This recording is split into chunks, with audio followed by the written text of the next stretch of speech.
El Señor les bendiga en esta hora, en esta tarde. Gracias a Dios por su misericordia y su bondad. Gracias a Dios por su palabra, por la oportunidad que nos da de servirle, de estar en comunión unos con otros. Siempre, o casi siempre, las preguntas que nos hacemos al principio del año, al iniciar un año, es ¿cómo será este año? Muchas veces podemos, como cristianos, hasta lanzar ciertos mantras cristianos, ciertos argumentos o declaraciones cristianas, entre comillas, diciendo, este año será mi año. O pensando que este año el Señor me va a vindicar, o me va a hacer justicia, o me va a bendecir, o me va a cuidar o preservar. Hay un montón de pensamientos que evoca este principio de año en nuestras oraciones. Pero siempre es importante recordar que el autor, el protagonista que merece la honra y el reconocimiento es Dios. Nosotros somos simples seres humanos que somos espectadores de la obra de Dios en el mundo. Y el autor de Ruth es un escritor magistral, porque en la forma en cómo él está construyendo, cómo construyó el libro, nos permite ver y entender cómo el Señor se manifiesta a través de las circunstancias. En este caso particular, el autor de Ruth, al inicio de la carta, da poca información acerca del libro de Ruth. Parece que quiso poner un impacto o plasmar un impacto e inquietud en los lectores al anunciar de manera intempestiva la muerte de 3 hombres.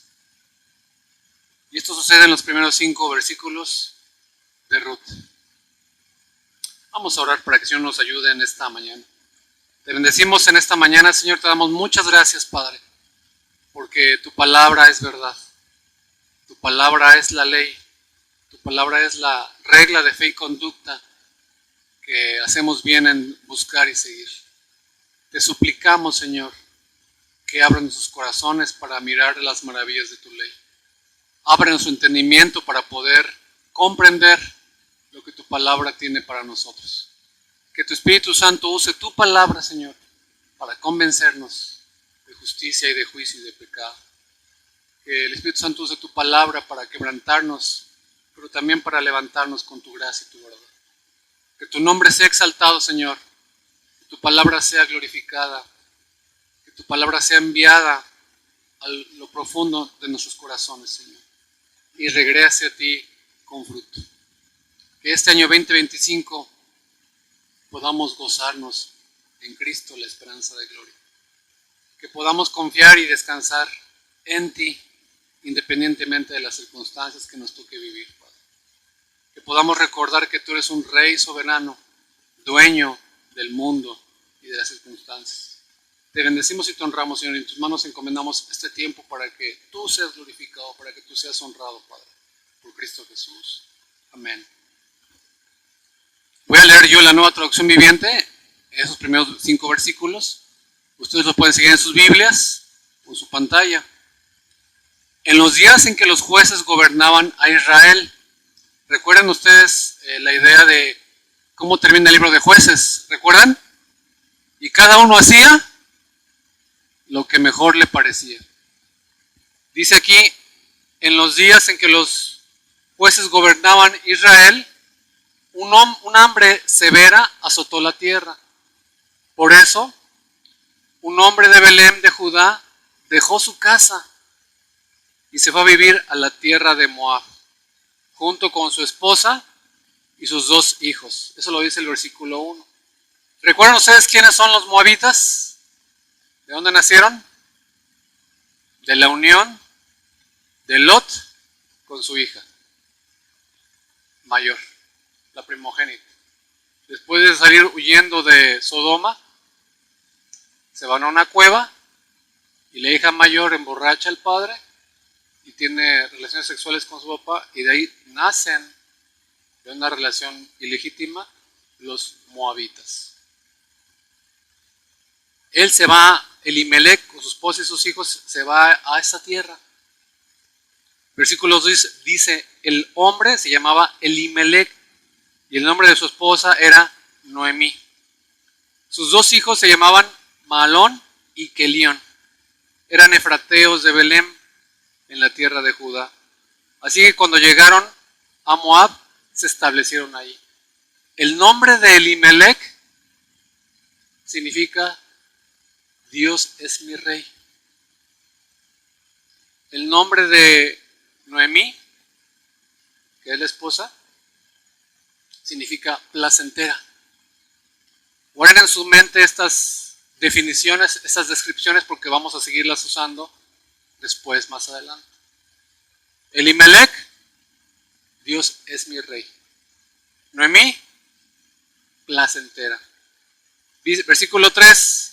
Tiempo después murió Elimelec y Noemí quedó sola con sus dos hijos. Ellos se casaron con mujeres moabitas. Uno se casó con una mujer llamada Orfa y el otro con una mujer llamada Ruth. Pero 10 años después murieron tanto Mahalón como Kelión. Entonces Noemí quedó sola, sin sus dos hijos y sin su esposo. ¿Pueden situarse ustedes en el tiempo y en el espacio? ¿Se pueden imaginar lo que implicaba para una mujer ser viuda? ¿Se pueden imaginar lo que implicaba en ese tiempo, en ese contexto, no tener a un esposo, a unos hijos en tierra extranjera? En los primeros 2 versículos el autor describe el escenario. Esta historia sucedió en los días cuando los jueces gobernaban. Este detalle ubica la historia en un tiempo muy inestable y turbulento.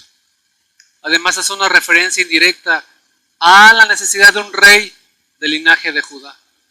Porque acuérdense cómo terminaba el libro de los jueces, diciendo que en esos días no había rey y cada uno hacía lo que bien le parecía. Existía un clamor por un rey, y no cualquier rey, sino un rey del linaje de Judá.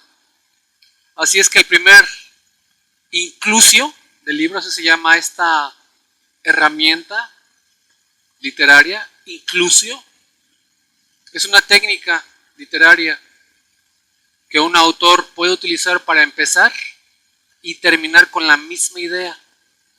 Es una técnica que el autor de Ruth usó frecuentemente, abriendo y cerrando una sección o el libro entero con la misma palabra o idea.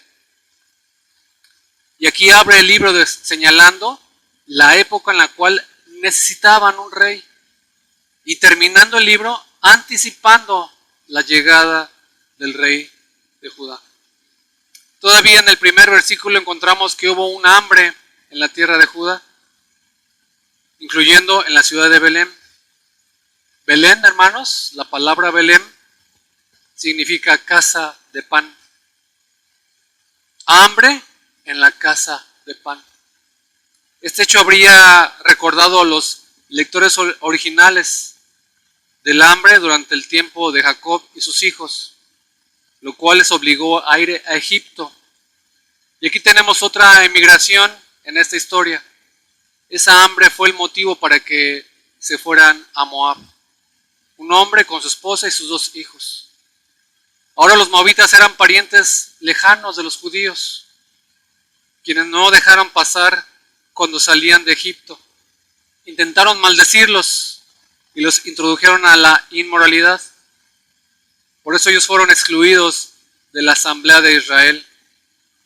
La historia de su oposición dirigida por el rey Balac, ¿recuerdan?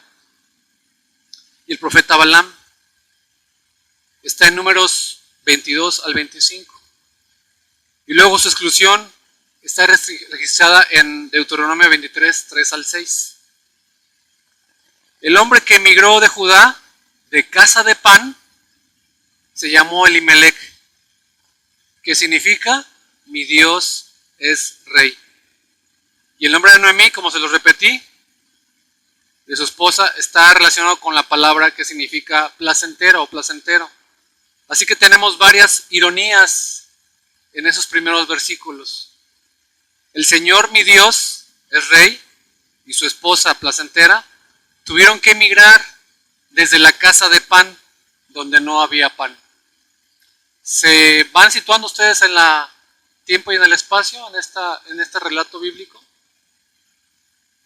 El autor así plantea una duda en nuestras mentes y provoca la inquietud. ¿Dónde está el Dios que es rey? Y luego en los versículos 3 al 5, sin ninguna explicación, el autor nos informa de que mi Dios es rey, Elimelec, murió. Simplemente dice, y murió Elimelec. Y la señora placentera fue dejada con sus 2 hijos, quienes se casaron con mujeres moabitas. Y dice que vivieron en Moab 10 años, posiblemente en total, o posiblemente después de sus casamientos. Pero ninguno tuvo hijos.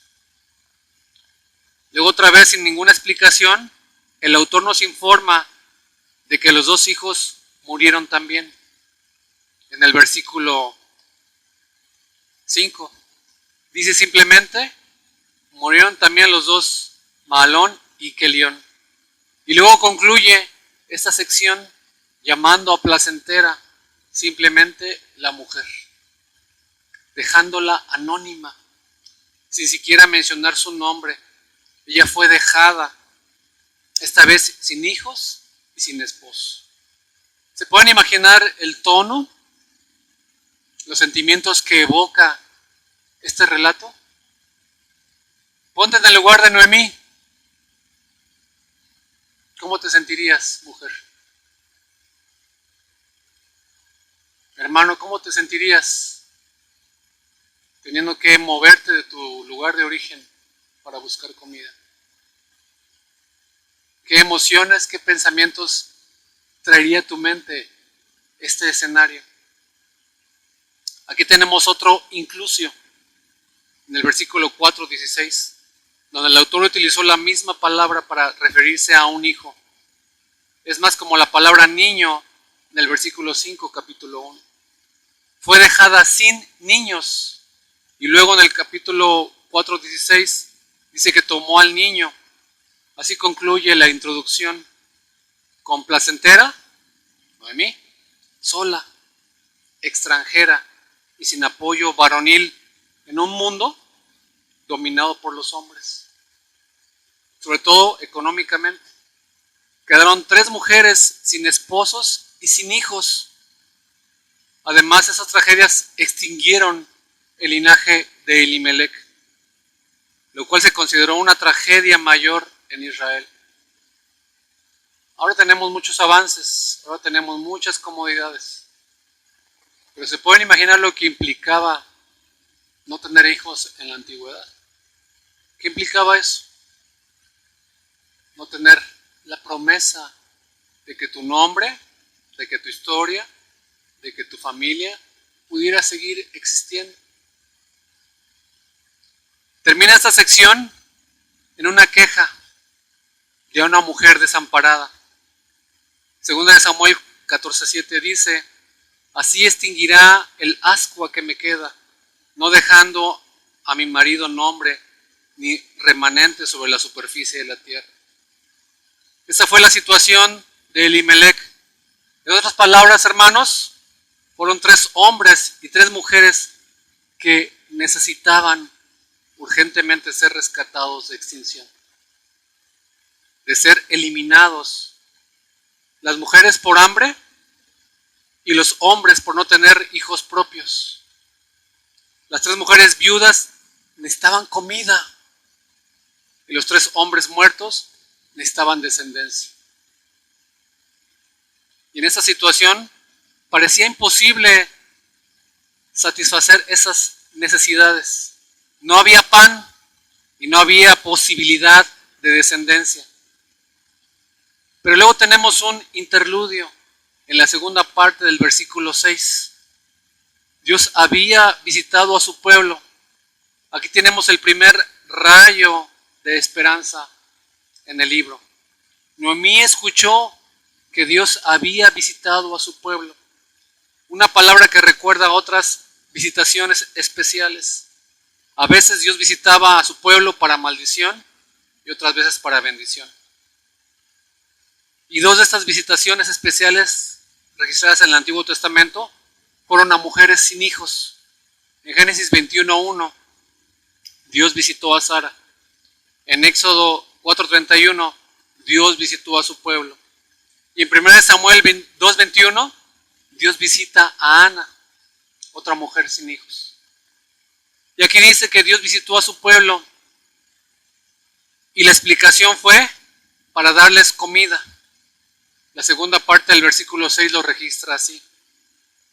Estando en Moab, Noemí se enteró de que el Señor había bendecido a su pueblo en Judá al volver a darle buenas cosechas.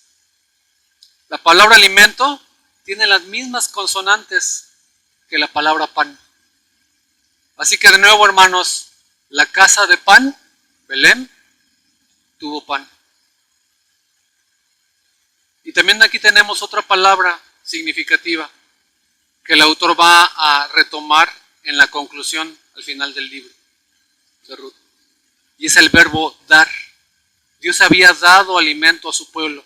Es otro inclusio, porque en la conclusión del libro va a utilizar esta palabra repetidamente.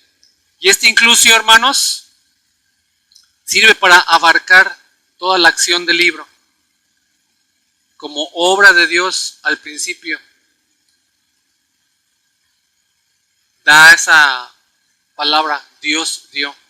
Y en la conclusión, Dios dio.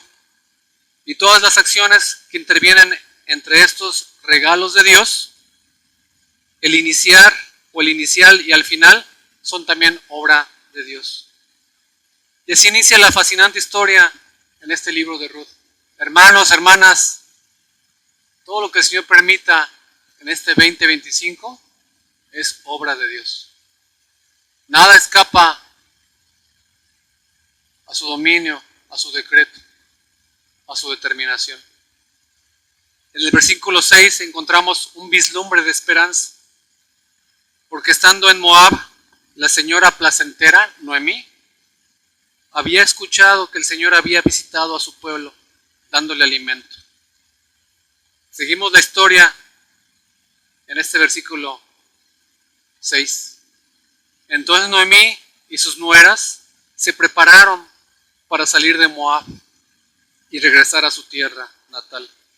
Acompañada por sus dos nueras, partió del lugar donde vivía y tomó el camino que las llevaría de regreso a Judá. Versículo 8. Sin embargo, ya puestas en camino, Noemí le dijo a sus dos nueras: vuelva cada una a la casa de su madre y que el Señor las recompense por la bondad que mostraron a sus esposos y a mí. 9. Que el Señor les bendiga con la seguridad de un nuevo matrimonio. ¿Se puede imaginar la intención de Noemí?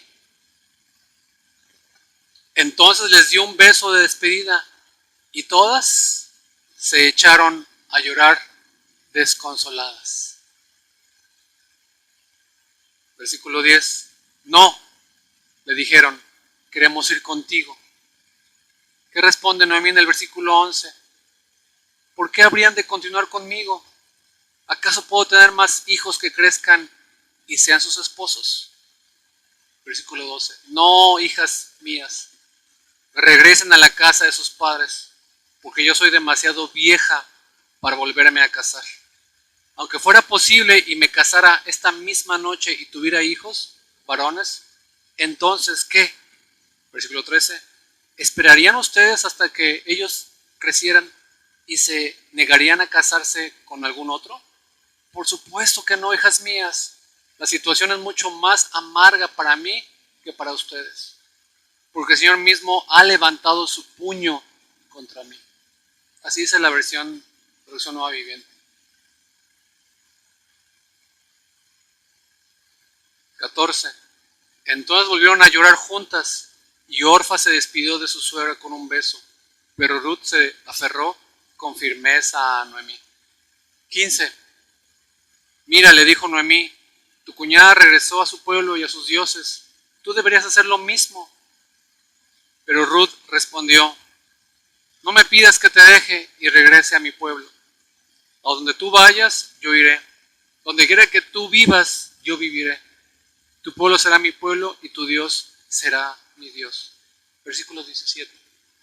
Donde tú mueras, allí moriré y allí me enterrarán. Que el Señor me castigue severamente si permito que algo nos separe aparte de la muerte. Versículo 18. Cuando Noemí vio que Ruth estaba decidida a irse con ella, no insistió más.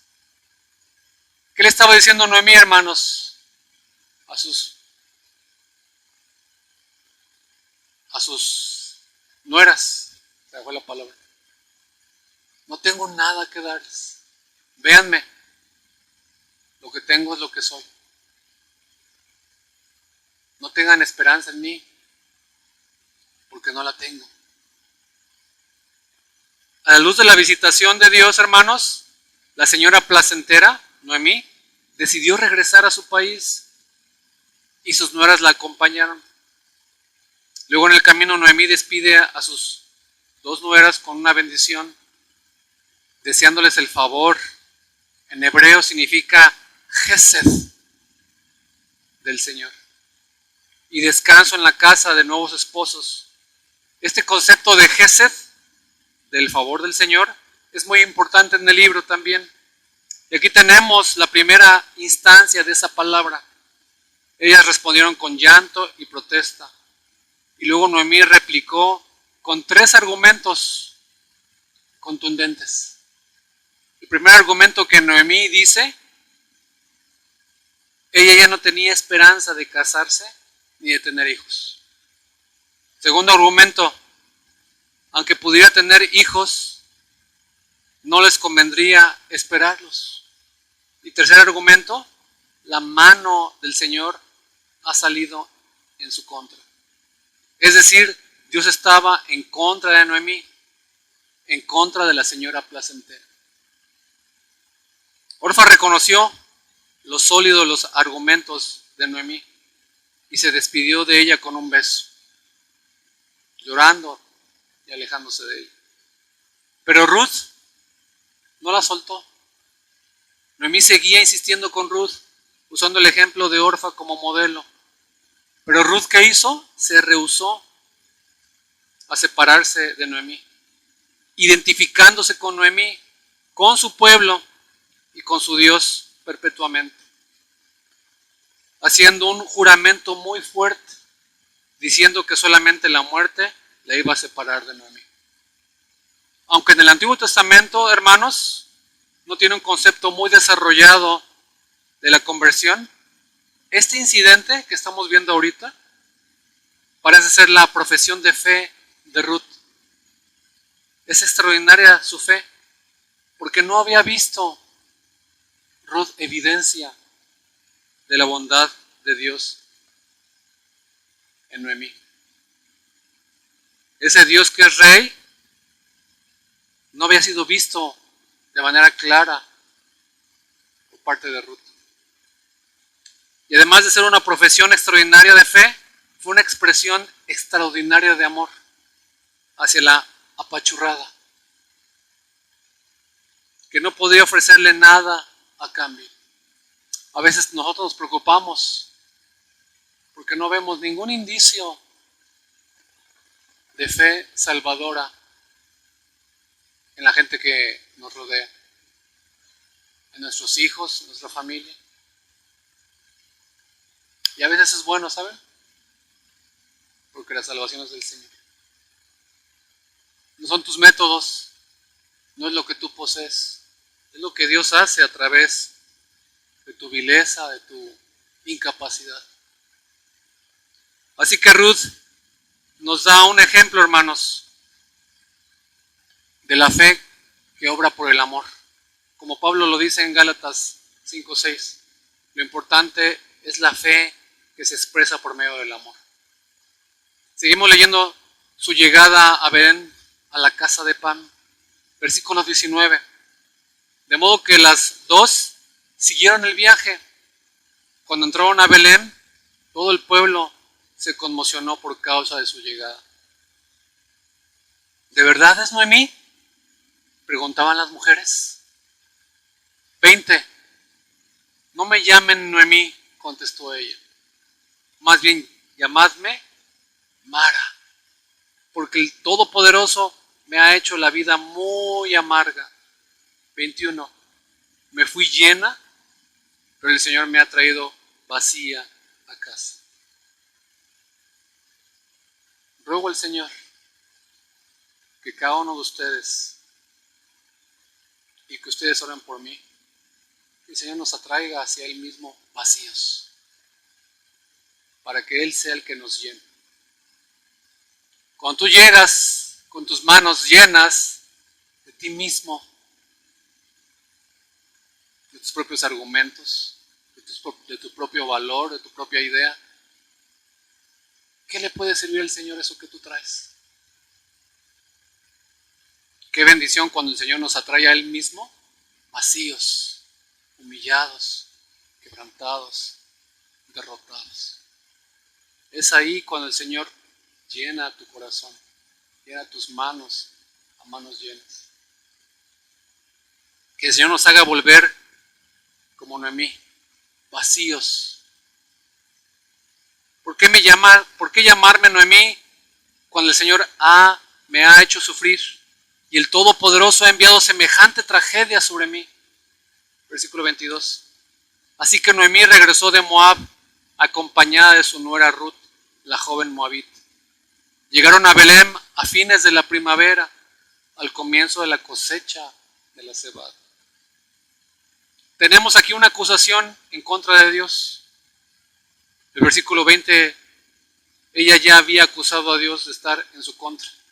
Y aquí amplía su acusación diciendo que Dios le había tratado amargamente, que Él le había vaciado, que Él había testificado en su contra y que Él había traído sobre ella tal calamidad. Ahora debemos pararnos un momento y preguntar si ella tenía razón o no. Por un lado, su teología es básicamente sólida. Es decir, Dios sí está en control de todas las cosas, aún de las tragedias de nuestras vidas. Y en ese sentido, atribuirle a Dios todos los eventos de su vida es reconocer la soberanía de Dios. Pero por el otro lado, reconocemos que su conocimiento fue muy parcial, porque el resto del libro va a demostrar que Dios estuvo a favor de ella, no en su contra. Es fácil que ustedes y yo, es fácil que nosotros cometamos el mismo error, el mismo pecado.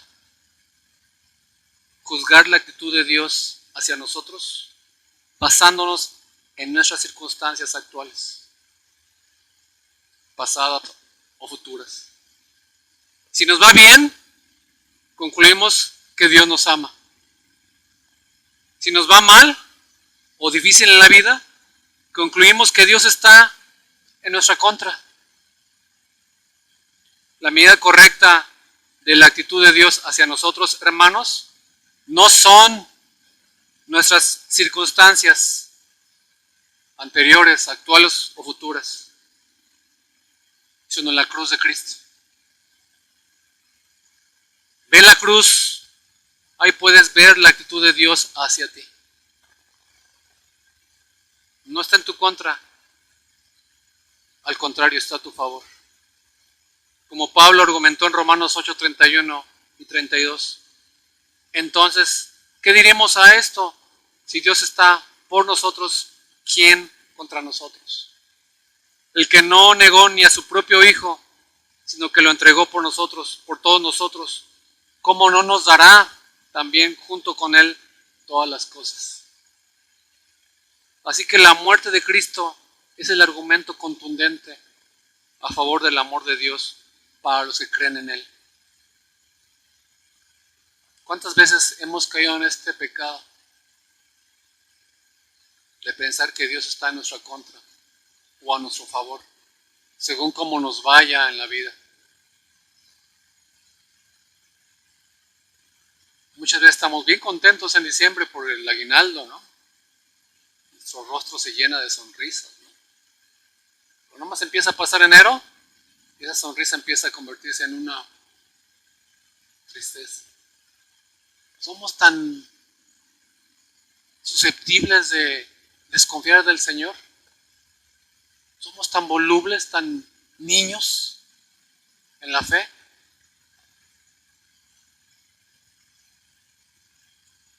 Ve a Cristo para que veas lo que Dios piensa de ti. La muerte de Cristo es el argumento contundente a tu favor y a mi favor. Y aunque este capítulo va descendiendo de mal en peor, concluye otra vez con un detalle intrigante que nos invita a seguir leyendo. Igual como en los primeros 6 versículos hubo desastre sobre desastre. Luego al final Noemí había oído que el Señor había visitado a su pueblo. Y aquí otra vez tenemos un detallito que nos da un rayo de esperanza. Dice que llegaron al principio de la cosecha de cebada, según el Levítico 23:10. Los israelitas debían dar las primicias de la cosecha al Señor, pues era símbolo de su provisión y anticipo de la cosecha completa. Al mencionar la cosecha, el autor sugirió que posiblemente el Dios que es rey tenía algo mejor para estas dos viudas desamparadas. Hermanos, ¿por qué trabajamos ahora? Porque es un mandato del Señor. Y por medio del trabajo, ¿qué obtenemos? Alimento y abrigo. ¿Estamos de acuerdo hasta aquí o no? Ahora todo esto se ha ido mejorando. Las condiciones de trabajo no son las mismas que hace 1000 años, 2000 años, 2500 años. Pero el Señor siempre tiene provisión, tanto en el Antiguo Testamento como en el Nuevo Testamento y en esta época. El Señor es el mismo. El Señor Dios de Noemí es el mismo Dios tuyo y mío. El último renglón del capítulo 1 dice: llegaron a Belén al comienzo de la siega de la cebada. Un vislumbre de la posibilidad de provisión para estas dos viudas. Y ahora seguimos leyendo en el capítulo 2. En sus Biblias síganlo. Había en Belén un hombre rico y muy influyente llamado Boz, que era pariente de Elimelech, el esposo de Noemí. Un día Ruth la movita le dijo a Noemí: déjame ir a los campos de cosecha a ver si alguien en su bondad me permite recoger las espigas de grano dejadas atrás. Noemí respondió: está bien, hija mía, puedes ir. Versículo 3. Así que Ruth salió a recoger espigas detrás de los cosechadores. Y resultó que lo hizo en un campo que pertenecía a Boz, el pariente de su suegro Elimelech. 4. Mientras estaba allí, llegó Boz de Belén y saludó a los cosechadores. El Señor sea con ustedes, les dijo. El Señor los bendiga, respondieron los cosechadores. 5. Entonces Boz le preguntó a su capataz: ¿quién es esa joven que veo allá? ¿De quién es? Versículo 6. Y el capataz le contestó: es la joven moabita que volvió con Noemí. Versículo 7. Esta mañana me pidió permiso para recoger grano detrás de los segadores. Desde que llegó no ha dejado de trabajar con esmero, excepto por unos momentos de descanso en el refugio.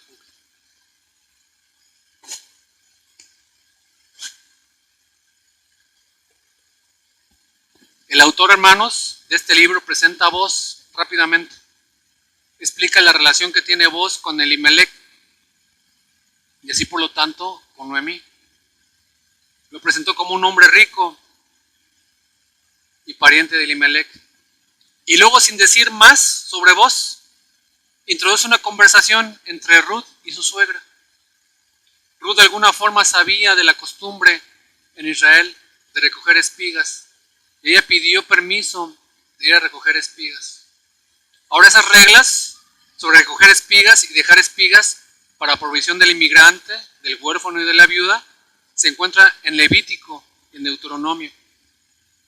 En Levítico 19, 9 y 10 dice: cuando ciegues la cosecha de tu tierra, no cegarás hasta los últimos rincones de tu campo, ni espigar el sobrante de tu cosecha. Tampoco rebuscar más tu viña, ni recogerás el fruto caído de tu viña. Lo dejarás para el pobre y para el extranjero. Yo soy el Señor tu Dios. Y similar en Levítico 22, 23, 22. Cuando cieguen la cosecha de su tierra, no cegarán hasta el último rincón de ella, ni espigarle el sobrante de su cosecha. Lo dejarán para el pobre y para el extranjero. Yo soy el Señor tu Dios. Y una vez más en Deuteronomio 24, 19, 22. Dice: cuando ciegues tu cosecha en tu campo y olvides alguna gavilla en el campo, no regresarás a recogerla. Será para el extranjero, será para el huérfano y para la viuda. Para que el Señor tu Dios te bendiga en toda la obra de tus manos. Cuando sacudas tus olivos, no recogerás las ramas que hayas dejado tras de ti. Serán para el extranjero, para el huérfano y para la viuda. Cuando vendimes tu viña, no la repasarás será para el extranjero, para el huérfano y para la viuda. Recordarás que tú fuiste esclavo en la tierra de Egipto, por tanto yo te mando que hagas estas cosas, estas leyes de misericordia. Provisiones para los desamparados, para que pudieran trabajar y ganarse la vida sin tener un empleo oficial. Pero también hay una recompensa para quien deje al pobre, al extranjero y al huérfano y a la viuda recoger espigas en sus campos. Y ahora Ruth propuso recoger no en cualquier lado, sino en pos de aquel a cuyos ojos ha hallado gracia. Y luego encontramos que casualmente ella se encontró en el campo de Booz, ese pariente de Elimelech. Un detalle que va a ser muy importante. Mientras estaba allí, dice el versículo 4 y el capítulo 2, llegó Booz de Belén y saludó a los cosechadores. El Señor sea con ustedes, les dijo. El Señor lo bendiga, respondieron los cosechadores. Entonces Booz le pregunta a su capataz: ¿quién es esa joven que veo allá? ¿De quién es? Booz hace una pregunta y es interesante porque en la versión Reina Valera es ambigua. Simplemente puede significar para quién trabaja ella. Sin embargo, en el contexto de este libro, es la pregunta mayor sobre Ruth, la moabita, la extranjera. ¿A quién pertenece ella? Aquí en el versículo 5 Booz preguntó: ¿de quién es esta joven? Y realmente mucho de este libro es para contestar esta pregunta: ¿de quién es esa joven moabita? ¿A quién pertenece?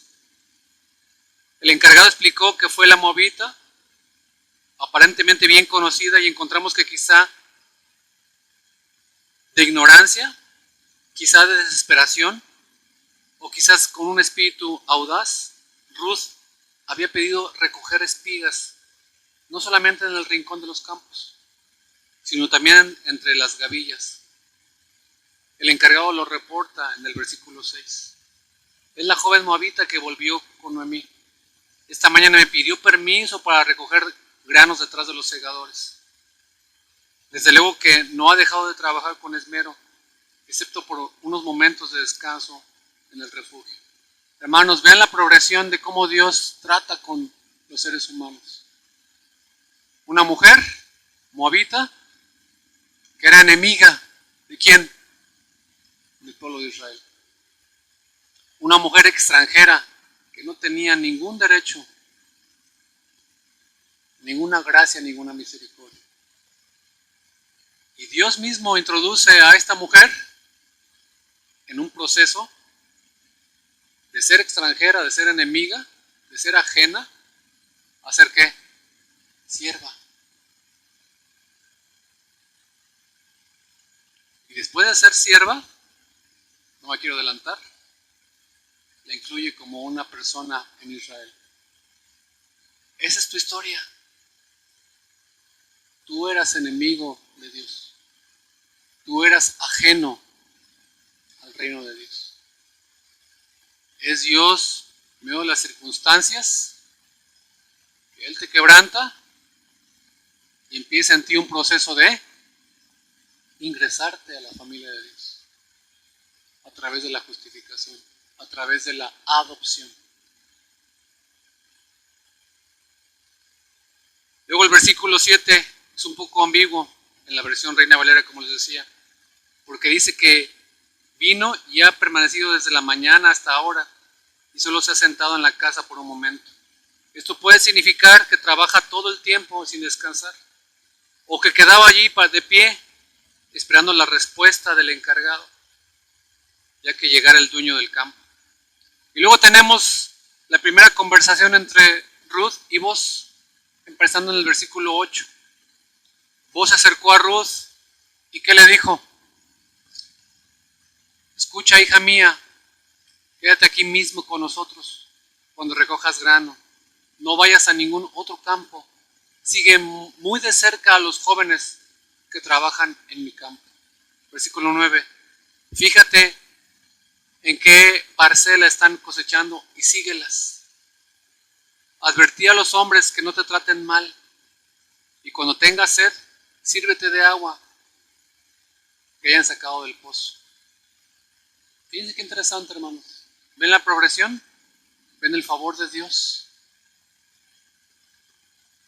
Una de las antídotos contra la inconformidad en tu vida es ser agradecido con el Señor. Entonces Ruth cayó a sus pies muy agradecida. Fíjense la pregunta de Ruth. ¿Qué he hecho para merecer tal bondad?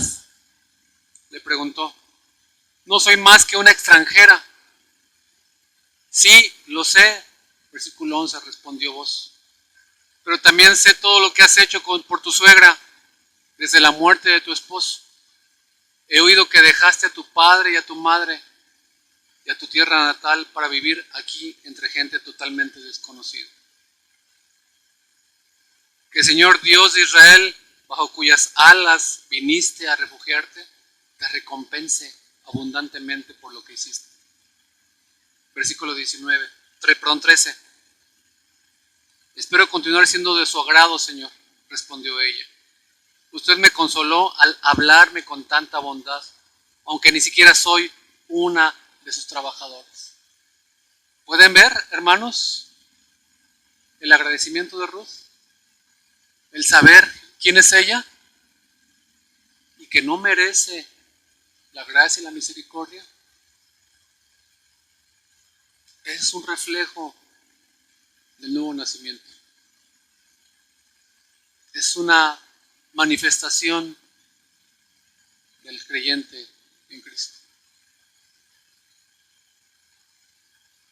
Después, a la hora de comer, versículo 14, Boaz la llamó.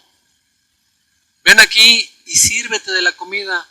Puedes mojar tu pan en el vinagre.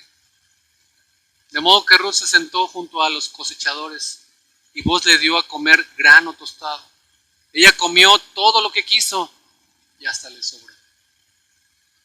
Es el Señor Jesucristo quien ahora te permite a ti y a mí estar sentado a su mesa. Y no te sienta a la mesa nada más para que lo veas comer.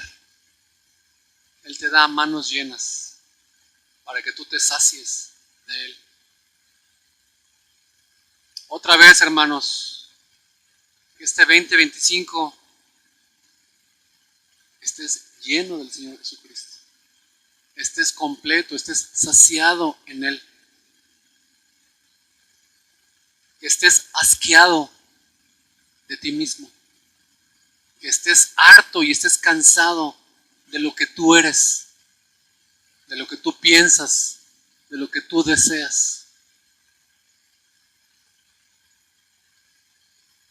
Que el Señor ponga un profundo aborrecimiento de ti mismo, para que corras a Cristo y sea el que te sacie y que te llene.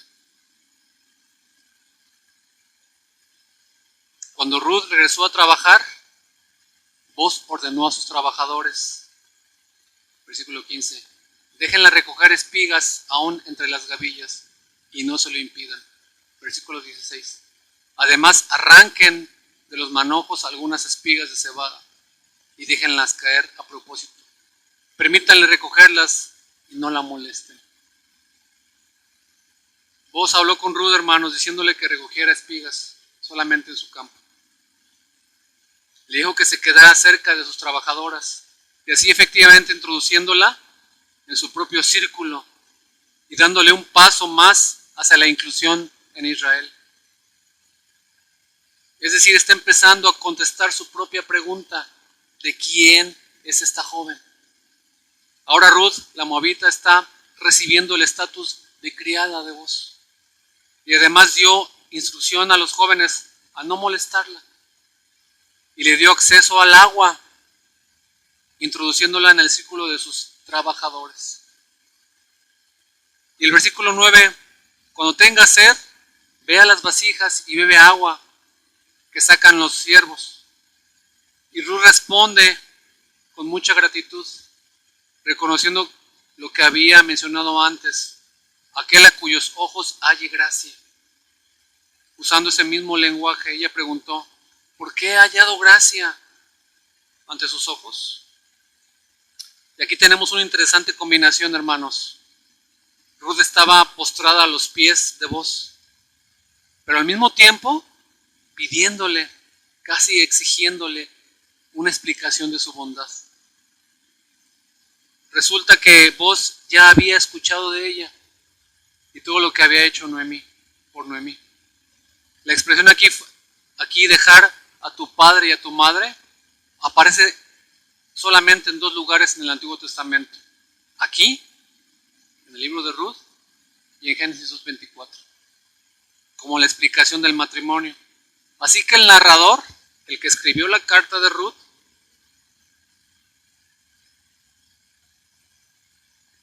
puede estar planteando y plantando esta idea en nuestras mentes. Dejar a tu padre y a tu madre. Y luego, ¿qué dice Génesis? Y unirte a tu esposa y ser una sola carne. Posiblemente está plantando esta idea en nuestras mentes al leer este libro de Ruth. Y luego en el versículo 12 dice, el Señor recompense tu obra y que tu pago sea completo de parte del Señor, Dios de Israel, bajo cuyas alas has venido a refugiarte. Aquí sigue contestando la pregunta de quién es esta joven.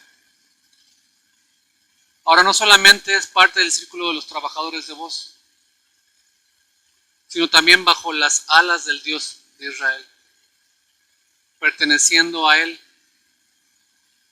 Y luego usando el mismo lenguaje que encontramos en el versículo 2, en el 10 y también en el versículo 3. Ella entonces dijo, Señor mío, he hallado gracia ante sus ojos.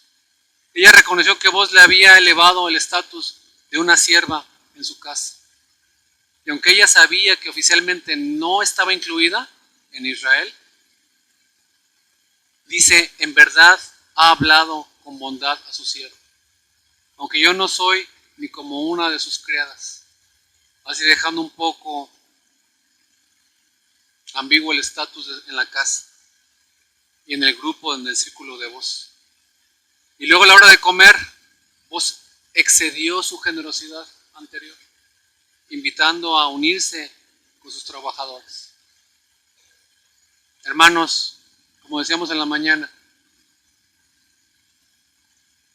damos por sentado que Dios está obligado a bendecirme y a darme, y a cuidarme. Y cuando el Señor emite un juicio para un cristiano, ¿cuál sería un juicio de parte del Señor? quizá una enfermedad, quizá la pérdida de un ser querido. ¡Ay! Nos asombramos. Y lo triste es que nos asombramos más por sus juicios que por la gracia que el Señor nos tiene constantemente, por la paciencia que el Señor nos tiene constantemente. Debería ser al revés, estar asombrados y agradecidos por la paciencia y por la gracia que el Señor nos tiene constantemente. Tú estás en pie, tu corazón sigue latiendo, tus pulmones siguen funcionando por pura gracia y misericordia.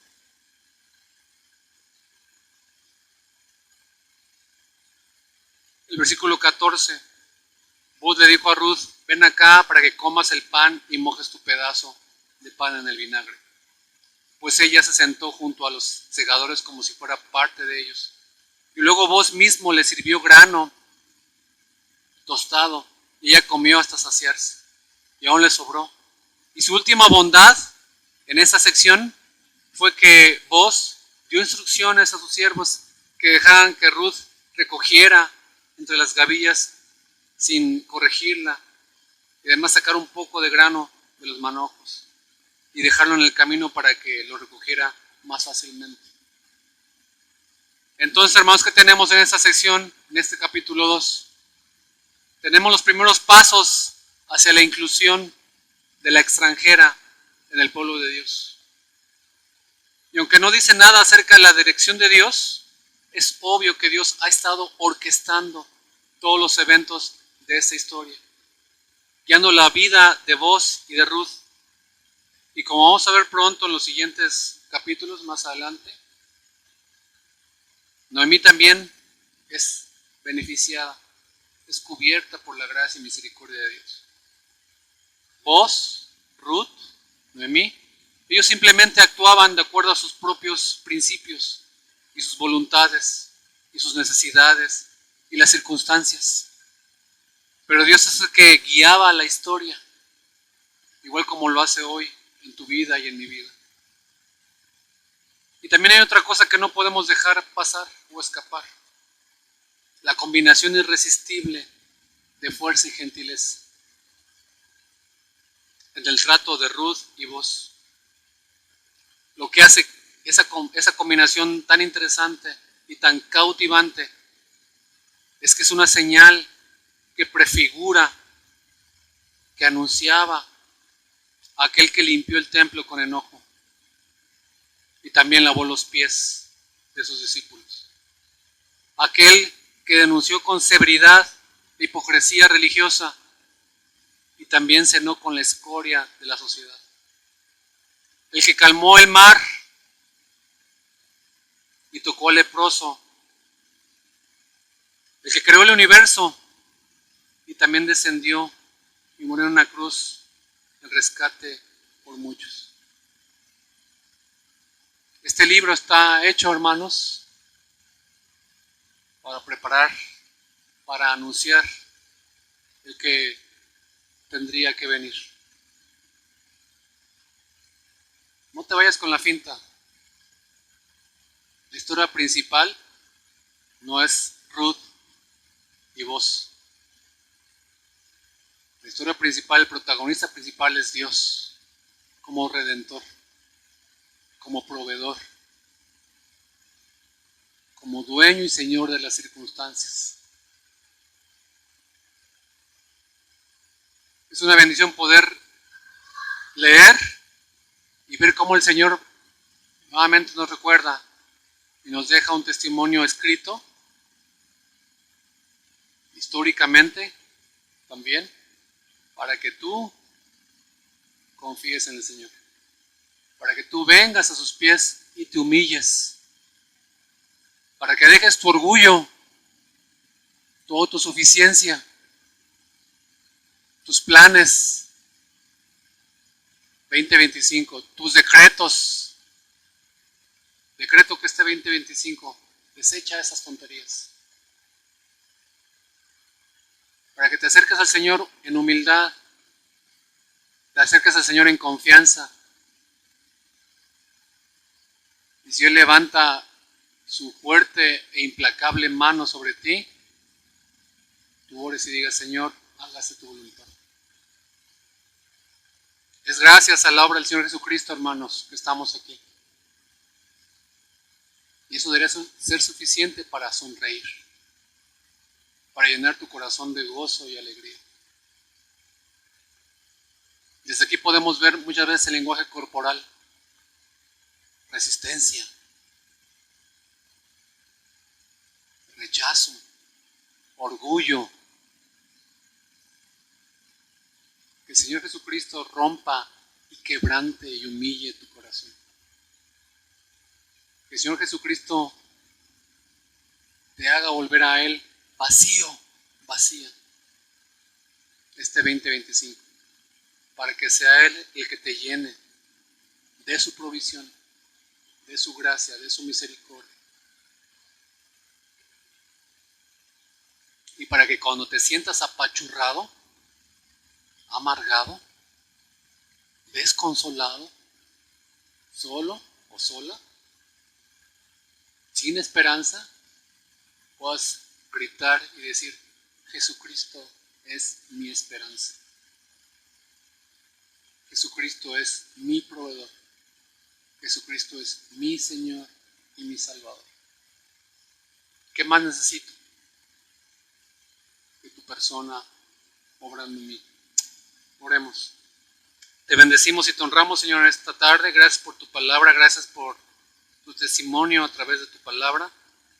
Permítenos, Señor, ser agradecidos. Permítenos, Señor, en este 2025, constantemente tener en nuestra boca agradecimiento. Una oración constante. Hágase tu voluntad. Señor, te damos muchas gracias. Porque aunque no sabemos qué va a pasar en enero, febrero, marzo, abril y todos los meses, tú eres Dios. Tu voluntad es buena, agradable y perfecta. Permítenos gozarnos en ella. Permítenos descansar en ti, Señor. Permítenos regocijarnos en tu gracias, Padre. Permítenos tener siempre la alegría, el gozo de tu salvación. No permita, Señor, que nos alejemos de ti a través de la duda, de la inconformidad, del orgullo, de la autosuficiencia. Permítenos, Señor, este 2025, darte gracias, Señor, por todo. Hoy mismo te damos gracias, Señor, por todo lo que suceda este 2025. Como un sello, como un testimonio de que estamos confiando en ti y no en las circunstancias, no en nosotros mismos, no en nuestras capacidades, sino descansando en ti. Bendito seas y alabado seas, Señor, por Cristo Jesús. Amén. El Señor les bendiga.